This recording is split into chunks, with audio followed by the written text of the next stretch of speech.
There you have it. The Electric X Premium 75-pound e-bike put up on a bike rack so that you can do service. Right now I have both battery in, so it's going to make it a 75-pound bike. So seems sturdy enough for me to actually maybe work on components. Okay, there you have it. The e-bike repair stand from Goehner.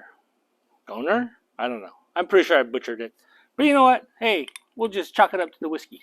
Yeah? Shout out to Mr. MacGyver. He pointed me to this particular whiskey, the Aberfeldy. It's a Highlands Scotch whiskey.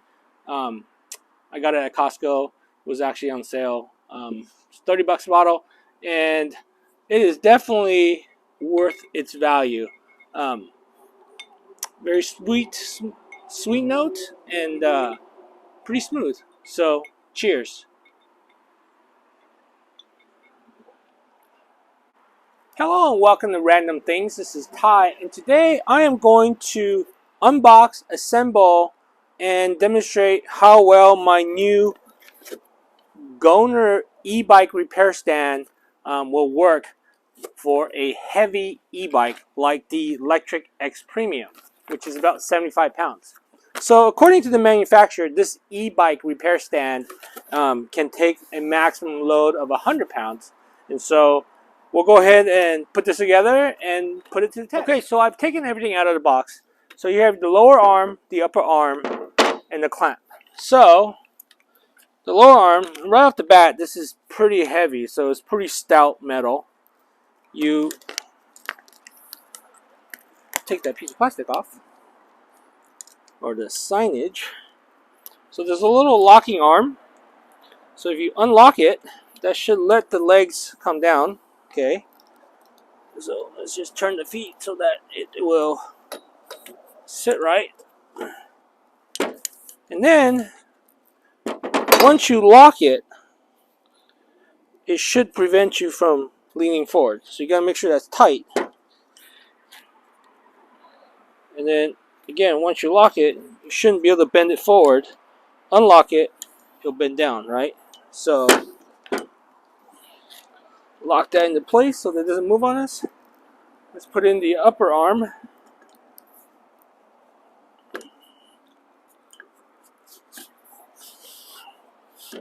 Okay, so that's as low as it goes.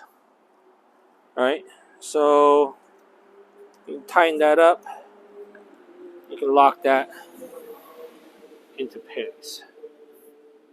Okay, so we're going to set this on the ground. And then you just go ahead and put the clamp on.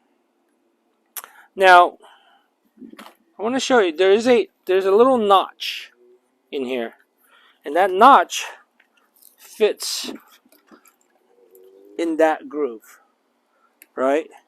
So you want to slide it so that that notch sits in there.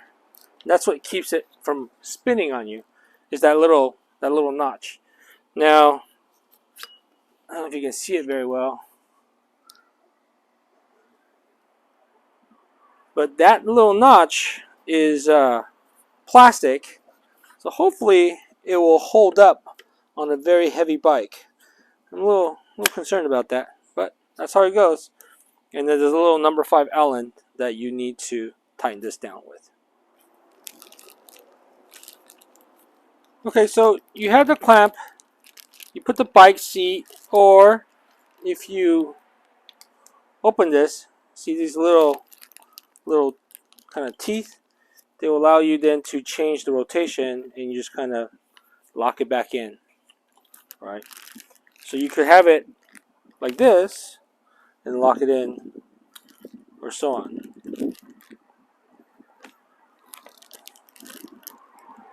So you have the stabilizing bar. It's not a, I don't think it's a very complicated piece of engineering.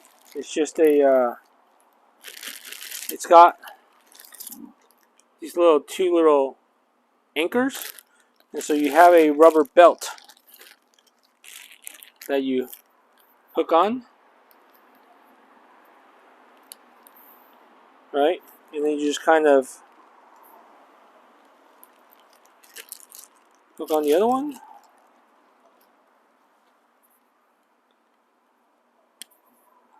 You just kind of wrap it around here. So it's not meant to be like super tight.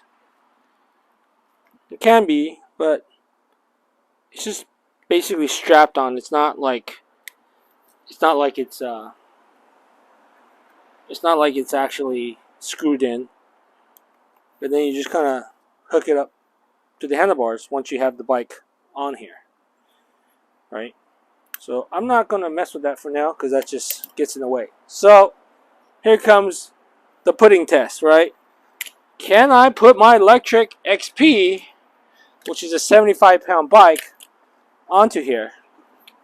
So I'm going to rotate it because the way the electric is, I need to grab onto the bike seat, right? So let me see if I can get it set up for it. All right, the big test. Okay, so we're going to have to lift this bike up into this clamp. So the bike seat post will be in here. So the true test really will be, one, if I can actually lift this bike onto this this clamp, because it is a 75-pound bike. And then two, once I have the bike on there, how stable is it? And so let's give this a shot. I don't kill myself in this demonstration. Oh, okay. What's this? Ah!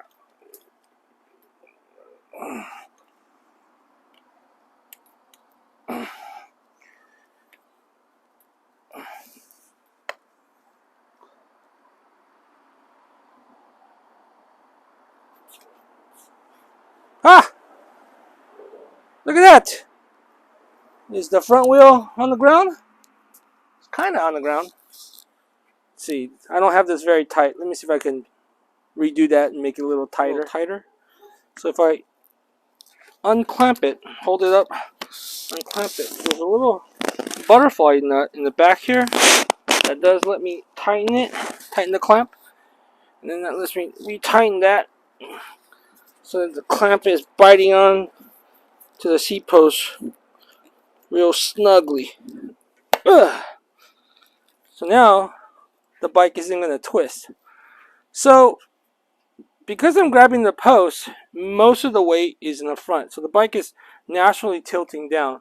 So the question is, can I rotate this then such that it's level? All right. So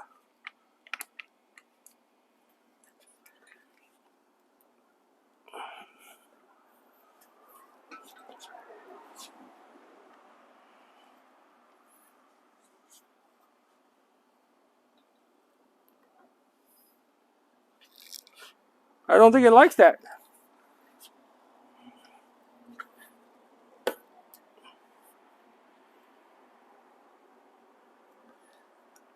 Not sure it's gonna like letting me.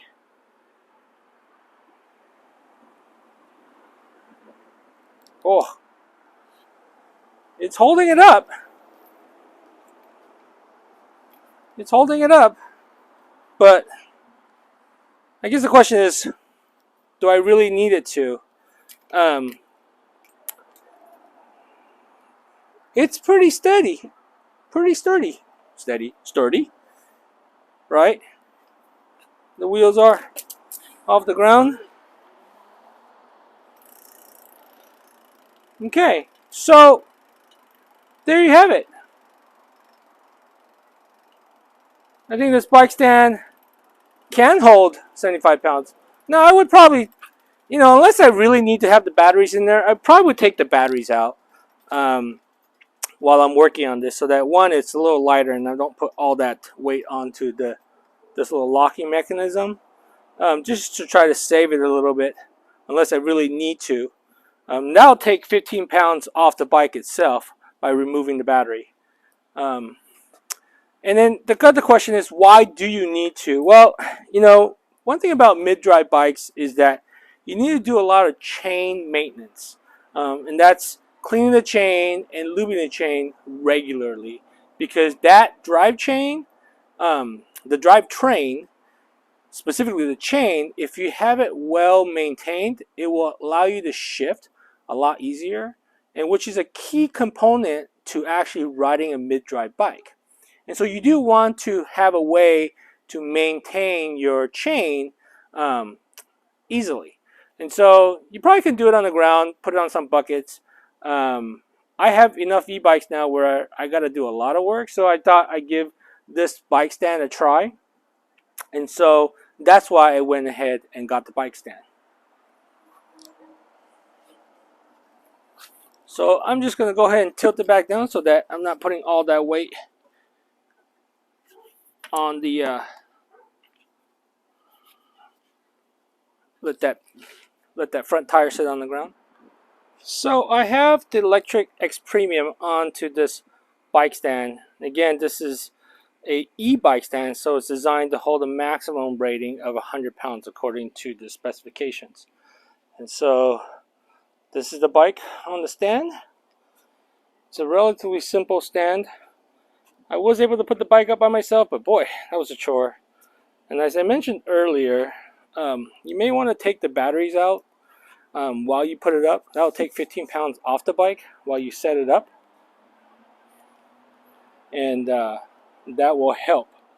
If you needed to put the battery back in, you can always put it back in so that you can run some tests or whatever you're doing while you have it on the stand. But while you're getting it set up, you may want to consider actually removing the battery. Okay, there you have it. The e-bike repair stand from Goehner. Goehner? I don't know. I'm pretty sure I butchered it. But you know what? Hey, we'll just chalk it up to the whiskey. Yeah?